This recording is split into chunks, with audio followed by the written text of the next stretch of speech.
Now the finished product of the windscreen, a lot better. It even looks better.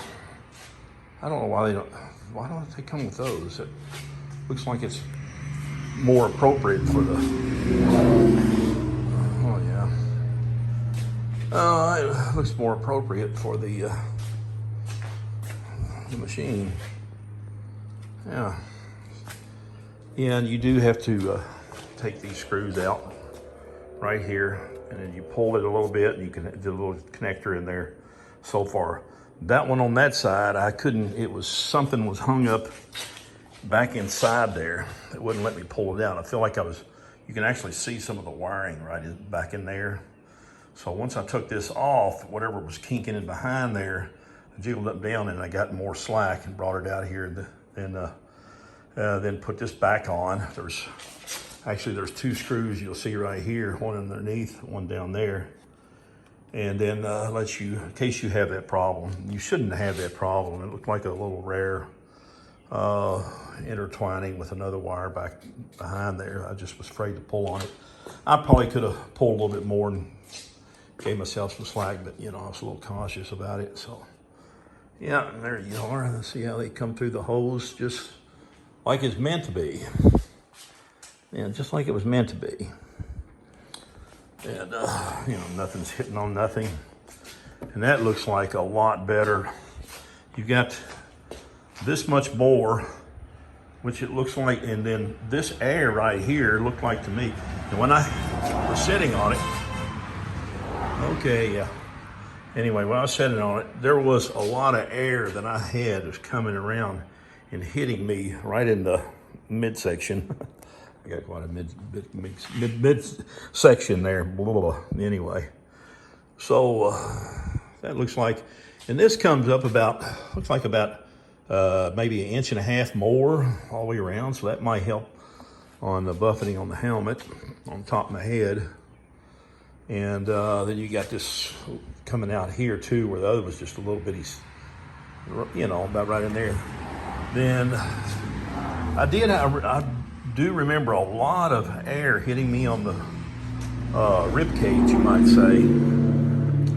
And I'm gonna try it out, see what it is. I don't have a camera set up yet, but I'll tell you when I get back from it. And oh yeah, and the gear that I put on there, it definitely is cutting the RPMs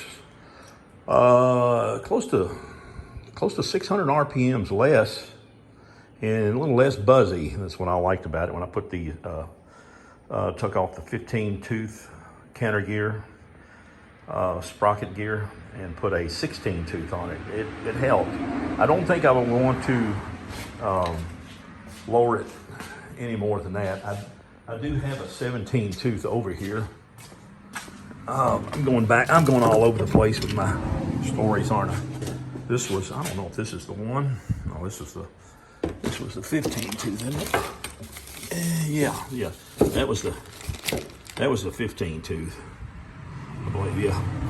Now I went with a 16 tooth, and I got a 17 tooth, but I would definitely, if I put this on, I would definitely, this is the same thing that's in a RS 660, or Tuareg 660. Anyway, and if I put this on, I would have to go at least one more on the sprocket on the back, and it would have the same ratio as the top end gear as the RS 660 and the Tuareg 660.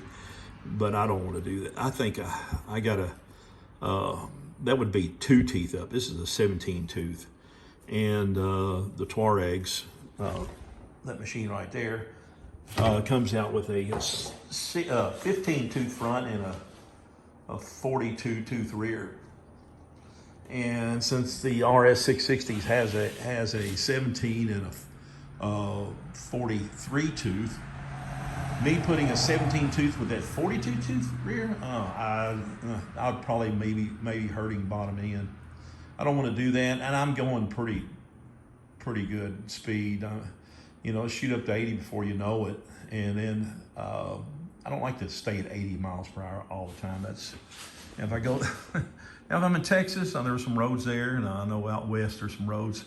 They're 80-mile-per-hour roads, and a lot of times if you stay 70 miles per hour, people run over you just about. So sometimes you do have to buzz up a little bit, but it didn't seem too bad when I was hitting around 75, and yeah, it was going up there a little bit. Wasn't too bad. Then I got up to 80.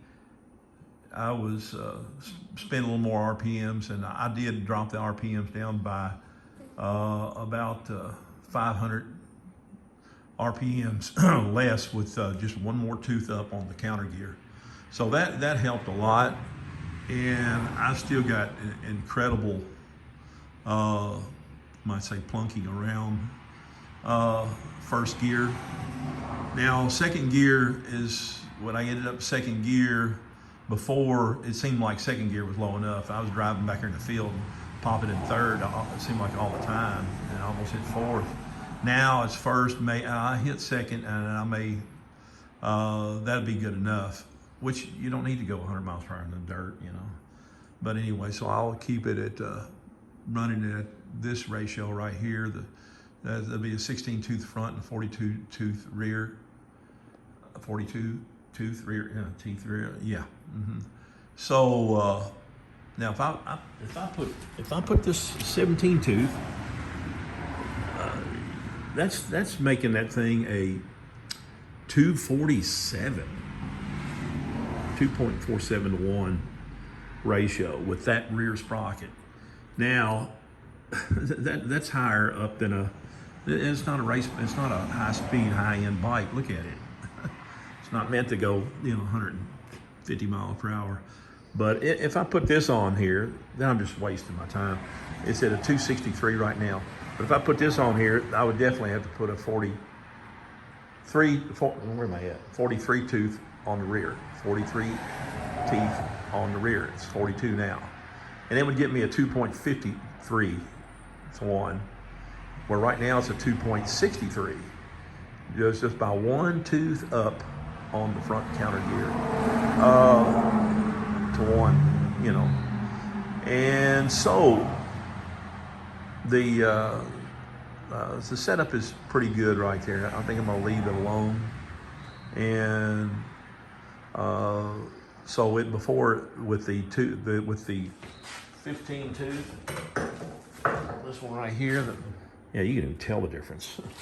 15 tooth. Anyway, the 15 tooth on here, this was the factory one, and this on here, on there, it was running at it was a 280 to 1, 2.80 to 1 ratio, final drive, you might say. Okay, it's a sprocket, and that's that is 15. This is the 15 tooth. A 15 tooth front was the front one. And now it's a 16. But anyway, 15 tooth into a 42 tooth. That got me a 2.80 to 1 ratio. It's at a 2.63 to 1 ratio with that setup. And so it is a little bit, it's lower than the RS660, of course, but it's good at that. I'm not going to do nosebleed speeds, and it's good at that. And plus, it gives me a good low end grunt down low, and by just going with the one tooth up on the front and gearing it up just that much from a 2.80 to a 2.63 to 1. And if I put, yeah, that was a 2.80, this 15 tooth, and then here's a 17 tooth. Now that's here, let me set them down here like that, right? And then I got this 16 tooth here. This is one I put one of these on here. Actually, I put the other one on there, the one that had less holes in it, because I took this one out of the package later, but I already got that one on. Yeah, it does feel a little bit lighter. Yeah, So here we have it. You can tell the difference.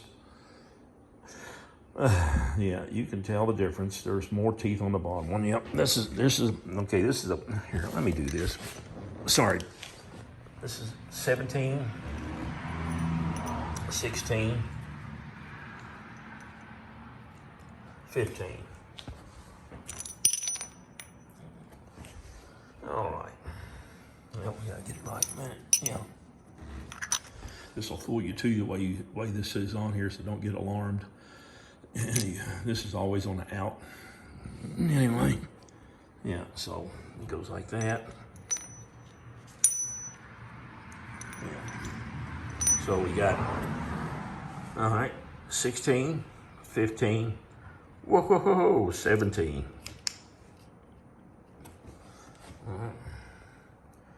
Yeah, and so I ended up putting a 16 tooth on it. And if I put this on here, at least I'd have to go one more up on the back, or on the back sprocket, or maybe two on the back sprocket. Hey, Gretchen, you had your babies yet? Oh well. All right, there you have it right there. Anyway, and my windscreen, I'm gonna check that out here in a moment, see how it does, and let you know in the next video. Thank you.